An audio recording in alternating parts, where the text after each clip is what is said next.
আমার ভাইরা, তবে কুরবানি, জান মাল সময়ের কুরবানি আল্লাহ পাক বড় পছন্দ করে বান্দার। ওরে যে যেই পরিমাণ কুরবানি করবে আল্লাহর জন্য, আল্লাহর পক্ষ থেকে সেই পরিমাণ মেহেরবানি তার উপরে নাজিল করা হবে। আমার ভাইরা, সাদ ইবনে সালিম তার কুরবানির একটু ইতিহাস আপনার সামনে আমি বলতে চাই। উনি ফিরে চলে গেছে নবীজির দরবারে, গিয়ে বলছে, ইয়া রাসূলুল্লাহ, আপনি তো পাঠাইলেন ওই লোকটার মেয়ের বিবাহ দেওয়ার কথা বলে, কিন্তু সেই মেয়ের পিতা তো রাজি হইল না আমার সাথে বিবাহ দিতে। আমার নবীজি বেজার হইছে, কথা কন। ওরে আল্লাহ, ওই যে মেয়ের পিতা ছেলেটাকে বিদায় দিয়ে যখন ঘরের ভিতরে প্রবেশ করছি, এখন তার মেয়ে বলতেছে, আব্বা আপনি কি সর্বনাশ আমার কইরে দিলেন।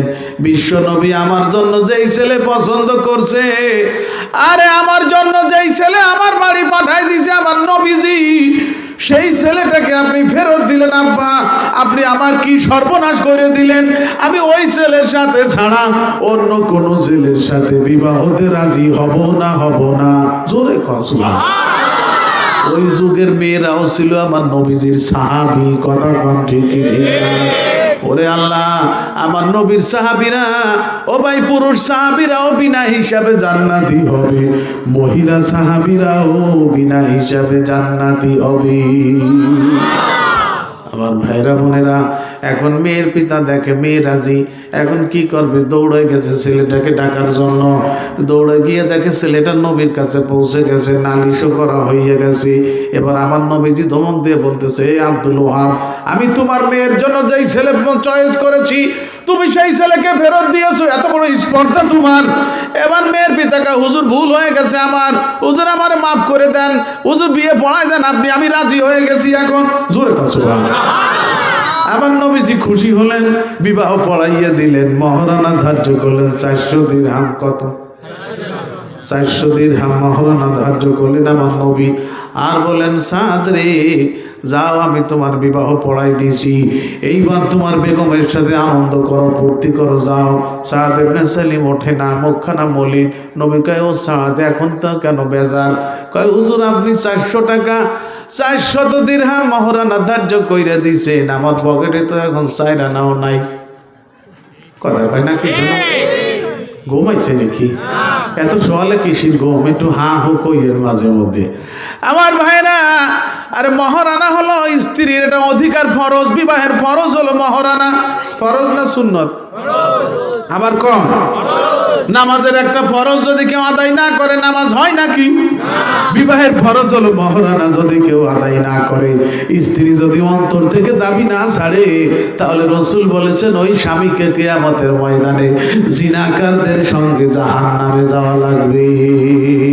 কথা কন ঠিক কিনা? মহারানা তো ধার্য করছেন 22,23,303 চাইরে না, কি কথা কন ঠিক কিনা? কিন্তু আপনি 10 পাইও আদায় করলেন না। আরে আল্লাহ কয়, না হুজুর আমি মাপ চাইয়ে নিছি বোর কাছ থেকে, তুই ভিক্ষের বই নাকি? মাপ চাইনি তোরে বিয়ার পর করছে কেটা? এই চূড়া। কথা কন ঠিক কিনা? তবে আমার ভাইরা, বর্তমান কিন্তু আবার জুলুমও করা হইতেছে ছেলের উপরে, তার অত তৌফিক নাই, কিন্তু ধার্য করা হইতেছে, কাবিনে জোর করে লেখা হইতেছে না। আপনি আপনার বেগমের কাছ থেকে কমাইয়ে নিতে পারবেন যে দেখো এই যে আমার নামে 22 লক্ষ টাকা লেখা হয়েছে, এত টাকা দেওয়ার ক্ষমতা আমার নাই, তো আমি 1 লক্ষ টাকা তোমাকে দিতে পারবো, তুমি একটু রাজি হইয়া যাও। আপনার বেগম অবশ্যই রাজি হইয়া যাবে। কথা কন ভাই, তাহলে মোটেই দিব না, সবটাই মাপ চেয়ে নিলাম, শালার ভিক্ষের বই তাই হয় নাকি? কিছু না কিছু দিতেই হবে। কথা কন। এবার ওয়াজ কি করা হয়ে গেল নাকি? আমার ভাইরা বোনেরা, আল্লাহু আকবার। আমার নবীজি ওইখানে হযরত উসমান ছিলেন, আলী ছিলেন। নবী বলেন, আলী তুমি 200 দিরহাম বাহির করো, উসমান তুমি 200 দিরহাম বাহির করো। আর মেয়ের পিতাকে বললেন, তুমিও 200 দিরহাম বাহির করো। বন্ধুরা, এই 600 দিরহাম আমার নবীজি সাদের হাতে দিলেন। জোরে কর সুবহানাল্লাহ। এবার বললেন, যাও তোমার বেগমের সাথে দেখা করো। সাদ ইবনে সালিম ওঠে না। নবী বলেন, এ সাদ এখন কেন যাও না? বলতেছে, হুজুর আপনি আমার বেগমের মহারানা ধার্য করেছেন 400 দিরহাম, অথচ দিলেন আপনি আমাকে 600 দিরহাম। কথা কয় না কিছু না? দিছে কত? কিন্তু নবী ধার্য করছে মহারানা কত? আমার নবী বলেন, ও সাদ তোমার বেগমের নাক ফুল কিনা লাগবে, কানের দুল কিনা লাগবে, শাড়ি কেনা লাগবে, ব্লাউজ কেনা লাগবে। জোরে কন ঠিক কি ঠিক না? এই 200 দিরহাম আমি দিলাম অতিরিক্ত তোমার বেগমের জন্য। এইবার সাদ ইবনে সালিম খুশি হয়ে গেছে। 400 দিরহাম এক পকেটে, 200 দিরহাম অন্য পকেটে, সোজা রওনা করছে বাজারের দিকে। এ ভাই বাজারে যাইয়া কি করতেছে?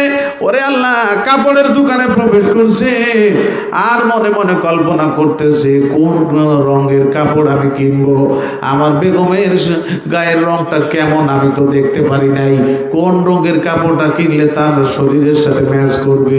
বন্ধুরে কাপড় চয়েস করতেছে, মনে মনে কল্পনা করতেছে।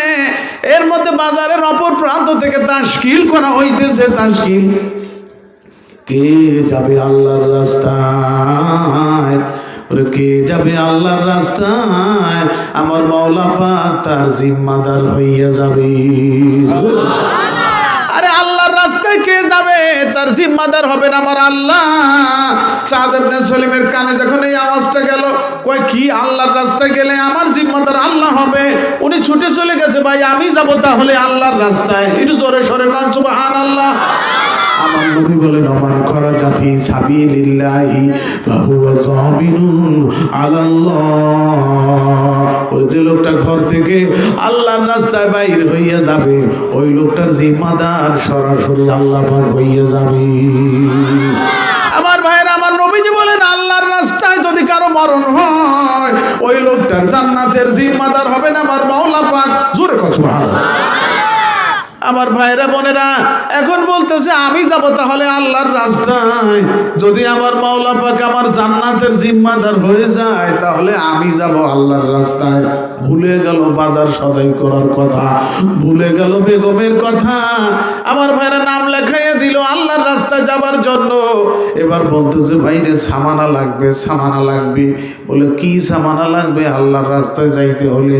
বলে অস্ত্র লাগবে, ঢাল লাগবে, আরে বর্ষা কিনা লাগবে, সরকি কিনা লাগবে, তলোয়ার কিনা লাগবে। কারণ ওই যুগে আল্লাহর রাস্তায় কাফিরদের সাথে মুসলমানদের যুদ্ধ করা লাগতো। কথা বলেন আমার ভাইয়েরা। সাদ ইবনে সালিম রাদিয়াল্লাহু তাআলা আনহু কিভাবে তার জান মাল সময় কুরবানি করেছিলেন, আল্লাহর পক্ষ থেকে কি পুরস্কার সে লাভ করেছিল, সেই কথাটা আপনাদের বলতে চাচ্ছি ভাইজান। আল্লাহু আকবার। এখন বাজারে যাইয়া ওরা যেই টাকা দিয়ে তার স্ত্রীর বাজার সদাই করার কথা ছিল, সেই টাকা দিয়ে আল্লাহর রাস্তার সামানা এখন সে কিনতেছে। আমার ভাইরা বন্ধুরা, পরের দিন চলে গেল জামাত। ওই জামাতের জিম্মাদার ছিলেন স্বয়ং আমার নবীজি। জোরে কথা সুবহানাল্লাহ। আমার ভাইরা, যে এলাকায় যাওয়ার কথা ওইখানে যাওয়ার সঙ্গে সঙ্গে কাফেরদের সাথে যুদ্ধ শুরু হয়ে গেল। সাদ ইবনে সালিম উনি ছিলেন সকলের আগে। কাবু কাহিল এ ভাইরা আমার বীর বিক্রমের লড়াই করতেছিলেন। ওনার তীব্র আক্রমণে কাফেরেরা তো পিছু হটতে শুরু করে দিল। পিছন থেকে আমার নবীজি নজর পড়ছে ওই কাবু কাহিল সাহাবীর উপরে। তার তীব্র আক্রমণ দেখে আমার নবীজি পিছন থেকে দোয়া করে, আল্লাহ আমার ওই কাবু কাহিল সাহাবীর উপরে রহম করো।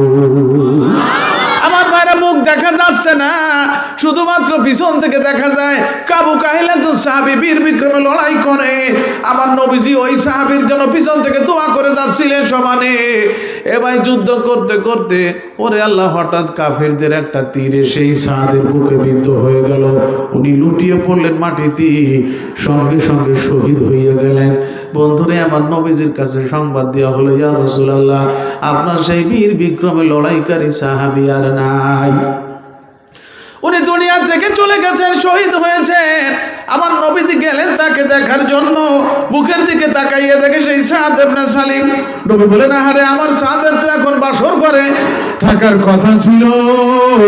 ওরে আল্লাহ, সে আল্লাহর রাস্তায় আইসে তার জীবনটা কুরবানি করে দিল। ও ভাই, তার জানাজার নামাজ পড়ানোর পরে আমার নবীজি নিজে তার কবরে নেমেছিলেন। হযরত আবু বকর ওমরকে বলেন, দাও তোমার ভাইয়ের লাশ আমার কোলে তুলে দাও। আমার নবীজি কোলে করে সাদকে কবরে শোয়াইয়ে দিলেন। জোরে কথা।